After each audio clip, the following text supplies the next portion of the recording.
Yeah, my dudes, hey, what's happening, man? It's Trent again. And yeah, last week, man, I put out a video giving a little bit of just advice for high school artists who are still in high school, and like how to jumpstart your career and like lock in that path. You know, because it's such a crucial thing when you're starting out in your life. If you want to establish that you're going to be an artist, man, you got to get some things done. And so go and check out that video if you're still in high school. This video, though, I wanted to follow it up and talk a little bit about people specifically who are just getting started in their early 20s. And maybe you're in art school, or maybe you're just getting out of art school. So what should you be focusing on? What should you be doing to establish that art career? Now, this could be, everybody's going to have their own goals. Some people are going to want to go into animation. Some people are going to want to go into like concept art for video games, or they're going to want to go into 3D modeling. You're going to have some idea, hopefully by this point in your early 20s, you're going to have some idea of what it is that you want to do, or at least what industry you want to get into. And if you don't, I would recommend that would probably be your first thing that you want to nail down. Like, try to get an idea of at least what industry you want to work in. And how do you find that? Well, that's going to come from, what you're most passionate about. You should feel some fire under your butt, because if you don't define what you want out of your life, you're going to take whatever is thrown at you. You might end up working in retail or something that you don't want to do particularly. And I want to be clear, it's totally fine if you want to just keep art as like, a hobby. But again, this is all entirely focused on trying to help you to establish a career as an artist. If you're not interested in that, why'd you click on this video, man? Where is your passion? Is it in games, or is it in animation, or is it in comic books? Whatever it is, if it's in product design or t-shirt design or graphic design or posters, you're going to have to find that for yourself. And I've done a number of videos also here on my channel, giving you some ideas on some of those other roles in the video game industry, as well as many different ways that you can monetize your own artwork. I also think that the advice that I would give to somebody in their early 20s would be a little bit different than, the advice that I would give to somebody in their 30s or 40s, for instance. And while age isn't the most important factor, your skill level is the most important factor, and your qualifications for what kind of job you want to do are the most important factor. I do think that it is in your benefit to get started on these things as early as possible. So don't feel like you're left out if you're in your 30s, and this advice might still apply to you as well if you have a very strong, determined focus on what it is that you want to accomplish. Okay, so the very first thing, as I mentioned, is that you're going to want to define which, at least, industry you want to pursue and you want to work in, okay? You might even look through their job listings at a company that you would want to work for. And for instance, look at the job listings that they have, and they actually tell you exactly what your qualifications are going to need to be. So you can make a checklist using their own job listing to say, well, do I have this skill? If not, then, well, I need to make a checklist for myself of things that I will need to learn to be able to fulfill that role, whether it's a UI artist or a concept artist or an environment artist, for instance. I do think that in your 20s is the best time for you to try to get a job at a game studio, or try to get a job in the industry that you want to be in, because it's a tough sell when you get to be in your 30s and 40s. If you've been working in a totally different industry, they are going to be less eager to give you a shot, unless if your skill level is just absurdly high. However, you older artists out there who are in your 30s and 40s, you've got a lot of experience. You've got a lot of maybe even managerial experience. You've lived a life, and you're pretty certain of yourself in a way that the younger artists out there don't have. So you have a lot of advantages. You're also more primed to maybe even start your own business. For example, you might not want to go and get employment. You have to ask yourself, if you're 40 years old, how comfortable are you going to be answering to a 25-year-old boss, who's maybe shipped a few games? They're going to be telling you what to do. So if you're in your 30s and 40s, you may want to just bypass the whole thing and just start your own business, for example. But I feel like that's a whole different video, and I don't want to go off topic too much. This is specifically mostly advice for people in their 20s. So in your 20s is when you want to start to really build all of that momentum. And that means any role that you can. And I would also highly recommend that you apply for jobs at studios that aren't the big guys. Like, go for the big guys, sure, because I don't know what your skill level is. Maybe you're amazing, like right out of school.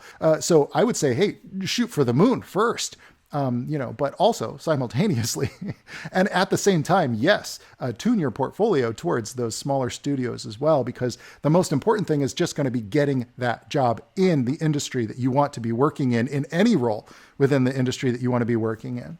Hell, J.J. Abrams, one of the most legendary film directors of all time, for his first job, he worked for a director and he just basically like sorted through their film footage. It's an oversimplification, but the point remains the same, that like you build connections, you build opportunities, and then you get a chance. You already got your foot in the door. So if you want to apply for that, concept artist job after you've been doing UI for like 2 years, hey man, there's a lot better chance because you have lunch. You can literally have lunch with the other concept artists. And the smaller studios are a lot of fun, and they're also, you've heard me talk about this enough, but yeah, they're a lot of fun. You get to develop your skills, and you get to wear a lot of hats, and you get to contribute a lot to the games that you're making or the projects that you're working on.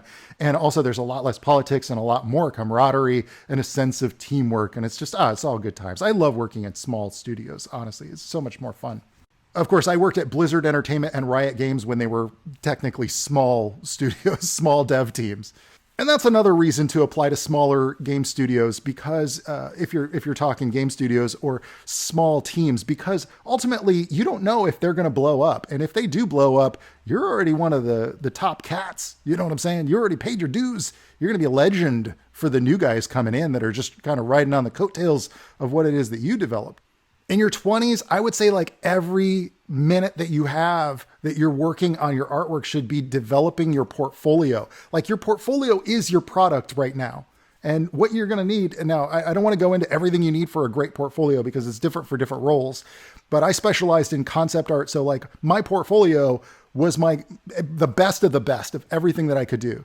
And you're going to want to constantly be updating that, taking out stuff that looks like junk or old stuff. You never want to have excuses when you're presenting your portfolio. So like have it the best of the best. And if you don't know what to be working on right now, forget about your Instagram, focus on your portfolio. If you're in your 20s, you're going to want to establish a role within the industry that you want to work in. And the best way to do that is with a hype portfolio that just drops them to their knees and begs you to work for them. In your early 20s, you're going to be wanting to like go out and buy flashy things and look like a success. But you know what? Don't do that, man. Don't do that. I know I'm going to sound like grandpa here. I'm going to sound like your parents, but like, don't get into the showy stuff, man. Young money is for people who inherit it. Okay. If you're not that, then don't go out buying a lot of stuff because you want to keep your overhead really low. You're probably going to be out on your own, or if you're not already, you're going to be soon. And if you're going to have anything of your own anyway and control your life and have that sense of personal accomplishment, then you're going to want to prepare to keep a low cost of living. So don't spend it all on big expensive cars until you got a really nice paying job. Art school, I've covered art school in previous videos. I don't think that you need art school to develop concept art skills. But, if you lack the self-discipline to do the mundane things like practice your fundamentals or actually learn the pipeline and the process of how games are made or how the thing that you're working toward is made. If it's animation, you're going to need a little bit of guidance. You're going to need to take some specialized courses. That means taking workshops or getting hiring an artist to teach you. A lot of artists are doing that now, especially after the lockdown from 2020. Specialized training. You want to show that you're going to be of value. The biggest thing that I want to express upon you, if you want to get employment as an artist in any industry, I would say not just as an artist, you need to be of value, man. You have to show your potential employer why you're going to make them money. You're going to have to show them that you're going to fill a role that they need. And a lot of times everybody wants to compete to be the character artist or whatever. But as you know, it's like there's a shortage of UI artists. There's a shortage of environment concept artists. There's a shortage of 3D modelers and animators in the game industry anyway. And of course, a lot of the information I share is skewed towards gaming industry kind of experience because that's where I worked for the last 20 years. I think it's also really important for you to begin to network, and that means hanging out with other indie developers or hanging out with other game developers. I think there are conventions like Game Developers Conference. They have them all over the world. It's very important that you go to these shows. It's very important that you go to these shows and you go to the job pavilions and you sit in the lines and you wait to have your portfolio reviewed by those professionals so that you can actually find out what they need. A lot of times art directors, I sat down with the art director from Valve. It was anybody could go and just wait in line. You wait in line for like an hour. This was after I had already been working at Blizzard, but I was like, hey man, I actually get to sit down and meet this person, and he's going to give me 5 minutes of his time to look through my portfolio and actually give me some feedback. That's very valuable. And not only that, but you're going to see what other people are doing as well. And you're going to meet other creative people. I met a lot of other concept artists when I used to go to GDC every year. So I think this is essential for somebody in their 20s to really establish your foundation in the industry you want to be in, is to go to the conventions for that industry. And I'm not talking about the consumer shows. I'm not talking about E3. I'm talking about the developer conferences. Another option in your 20s that you might want to consider is just to go into business for yourself. And, I think that it does help if you have experience working at a game studio or if you have experience working for other people. But there's always that option to just bypass all of it. Just bypass all of if you don't like politics and you don't like brown nosing or kissing up, or if you're, maybe even a little socially awkward. Or maybe you just don't like the idea of selling your ideas. Maybe you don't like the idea of somebody else getting credit for your work. Or maybe you don't like the idea of just working for the man, working for anybody else. I mean, I met the president of Sega, Mr. Satomi. Don't ask me how I met him, but I met him once. And he said to me that early in his career, he decided when he was in his 20s, he decided, I'll never work for anyone else. And that is a very different kind of a way of thinking for a Japanese man of his generation. But that stuck with me, man. And it's been hard to shake it off. Once you get addicted to knowing that you can own what you make and you can sell your own ideas and build your own audience, it's an addictive thing, but it is a different skill set. It requires a lot of work. I'd say more work to own your own thing, but there's a kind of a longevity to it, just like any investment. Remember that your career is an investment. Don't work for a company that you wouldn't invest in, that you wouldn't buy their stock and hold on to until you retire. Your time is more valuable than your money. So why wouldn't you invest your time more carefully than how you would invest your money? And when I say invest your time, I mean only work for the companies that you would invest in for your long haul. And if you decided that you could invest in yourself because you know that you'll follow through, well, then maybe it's best for you to just start your own business. In which case, all of your efforts should be put into reading books to develop the skills that you need to learn to market, or taking courses, or basically just learning every single day. You're going to have to learn all these skills to be able to run a business, to register your business, to understand your tax laws, to understand how to market and sell your product, and understand your audience and understand your customers, basically. And that may or may not require a huge audience either, by the way. And I know that this is a very broad topic, and it should probably be a 2-hour podcast discussing these things.